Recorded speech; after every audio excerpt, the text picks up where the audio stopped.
ഇന്നത്തെ അതിഥി doctor V George Mathew. മനഃശാസ്ത്ര രംഗത്ത് ജീവിതത്തിൻ്റെ ഗണ്യഭാഗവും ചെലവഴിച്ച വ്യക്തി എന്ന് മാത്രമല്ല, ഇൻസ്റ്റിറ്റ്യൂട്ട് ഓഫ് ഇൻ്റഗ്രേറ്റീവ് സൈക്കോളജി എന്നൊരു സ്ഥാപനം അദ്ദേഹം തിരുവനന്തപുരത്ത് നടത്തുന്നു. അതേസമയം പാരാസൈക്കോളജിയിലും വിദഗ്ധമായ പഠനം നടത്തിയിട്ടുള്ള വ്യക്തിയാണ്.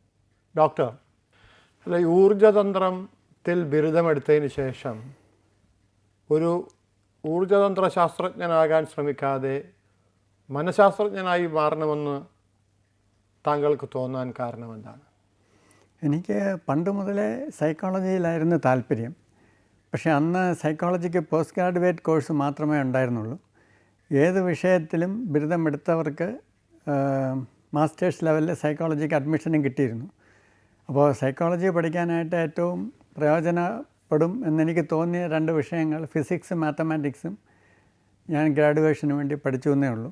അപ്പോഴത്തന്നെയും ഇത് കഴിഞ്ഞിട്ട് സൈക്കോളജിക്ക് പോകണം എന്നുള്ള ഉദ്ദേശം തന്നെയായിരുന്നു ഉണ്ടായിരുന്നു. അല്ല, സൈക്കോളജിയിൽ അങ്ങനെ വളരെ ചെറുപ്പത്തിൽ തന്നെ ഒരു താല്പര്യം ഉണ്ടാകാനുള്ള സാഹചര്യങ്ങൾ എന്തായിരുന്നു?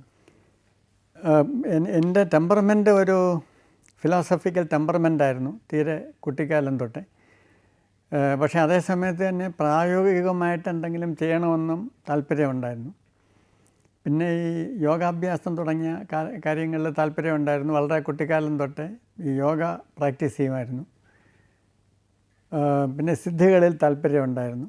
ഇതെല്ലാം കൂടെ ചേർന്നാണ് മനഃശാസ്ത്രത്തിലുള്ള ഒരു താല്പര്യമായിട്ട് രൂപം കൊണ്ടത്.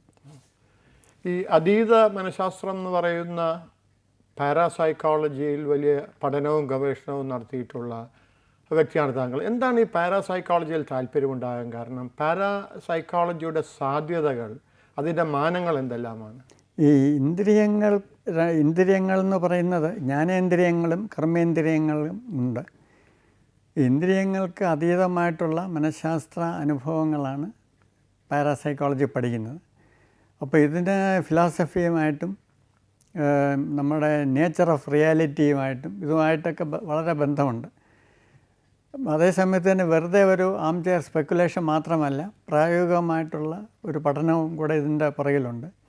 ഇതെല്ലാം ചേർന്നതാണ് എനിക്ക് പാരാസൈക്കോളജിയിൽ താല്പര്യം ഉണ്ടായത്. അതിൽ എത്രത്തോളം ഗവേഷണം നടത്തിയ പാരാസൈക്കോളജിയിൽ താങ്കൾ കണ്ടെത്തിയ പുതിയ അറിവുകൾ അല്ലെങ്കിൽ മേഖലകൾ എന്തായിരുന്നു? ഏറ്റവും ആദ്യം പറയുകയാണെന്നുണ്ടെങ്കിൽ ഇങ്ങനെയുള്ള കാര്യങ്ങളുണ്ട്. ഇപ്പം നമ്മളിപ്പോൾ എക്സ്പീരിയൻസ് ചെയ്യുന്ന റിയാലിറ്റി അല്ലെങ്കിൽ വാസ്തവികത എന്ന് പറയുന്നത് പരമമായ ഒന്നല്ലെന്നും ഇത് ചില പ്രത്യേക സാഹചര്യങ്ങളിൽ ചില പ്രത്യേക രീതിയിൽ നാം അനുഭവിക്കുന്നു എന്നേ ഉള്ളൂ എന്നും ഇതിനപ്പുറത്തും ഇപ്പുറത്തുമൊക്കെ മറ്റ് വാസ്തവികതകൾ ഉണ്ടാകാം എന്നുള്ളതുമാണ് ഏറ്റവും പ്രധാനപ്പെട്ട ഒരു കണ്ടുപിടുത്തം. അല്ല, സാധാരണ ആളുകൾ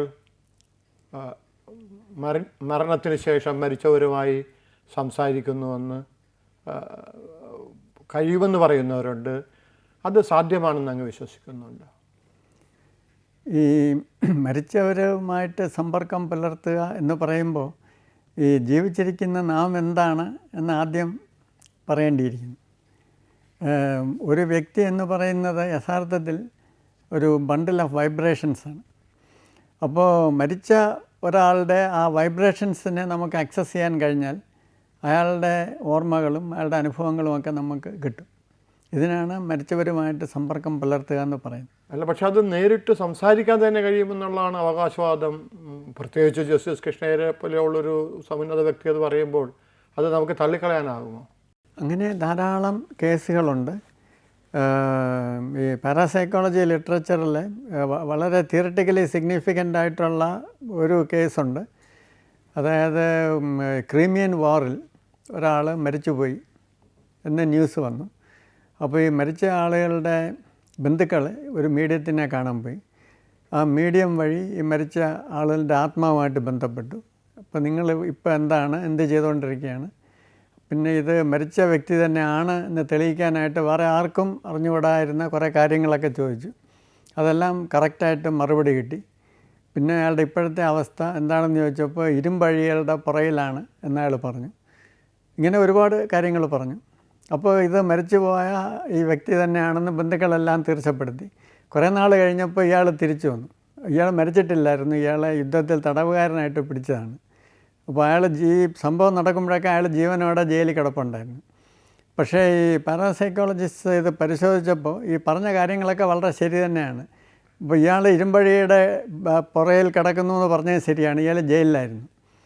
അപ്പോൾ ഈ മീഡിയത്തിൽ കൂടെ പിന്നെ സംസാരിച്ച ആരാണെന്ന് ചോദിച്ചാൽ ഈ മീഡിയം യഥാർത്ഥത്തിൽ ഇയാളുടെ മനസ്സിനെയാണ് ആക്സസ് ചെയ്തത്. ഇയാളുടെ മനസ്സിലുള്ള കാര്യങ്ങളൊക്കെ തന്നെയാണ് മീഡിയത്തിൽ കൂടെ വന്നത്. അത് ഡ്രമാറ്റിക്കായിട്ട് അയാളായിട്ട് മീഡിയം പറയുന്നു എന്നുള്ളതേ ഉള്ളൂ. ഇതിനൊരു മനഃശാസ്ത്രപരമായ ന്യായീകരണം നൽകാൻ താങ്കൾക്കൊരു മനഃശാസ്ത്രജ്ഞ എന്ന നിലയിൽ കഴിയുമോ? അതുകൊണ്ടാണ് ഞാൻ പറഞ്ഞത്, നമ്മളൊരു വ്യക്തിയുമായിട്ട് സംസാരിക്കുന്നു എന്ന് പറഞ്ഞാൽ ആ വ്യക്തിയുടെ മൈൻഡ് അല്ലെങ്കിൽ കോൺഷ്യസ്നെസ് ആക്സസ് ചെയ്യുന്നതിന് അർത്ഥമുള്ളൂ. ഇപ്പോൾ സാറും ഞാനും തമ്മിൽ സംസാരിച്ചുകൊണ്ടിരിക്കുന്നു. ഒരുപക്ഷെ സാർ ഇവിടെ ഇല്ലാത്തപ്പോഴും ഒരു മീഡിയത്തിന് വേണമെങ്കിൽ സാറിൻ്റെ മൈൻഡ് ആക്സസ് ചെയ്ത് സാർ ചോദിക്കുന്നതായിട്ടുള്ള ചോദ്യങ്ങളോ സാറിന് മാത്രം അറിയാവുന്നുള്ള വിവരങ്ങളോ ഒക്കെ ചിലപ്പോൾ പറയാൻ സാധിച്ചെന്ന് വരാം. അത് ശാസ്ത്രം സർവ്വലൗകികമായി അംഗീകരിച്ചിട്ടുള്ളൊരു തത്വമാണ് മനഃശാസ്ത്രം. പാരാസൈക്കോളജിസ്റ്റ് പൊതുവെ അംഗീകരിക്കുന്ന ഒരു കാര്യമാണ്.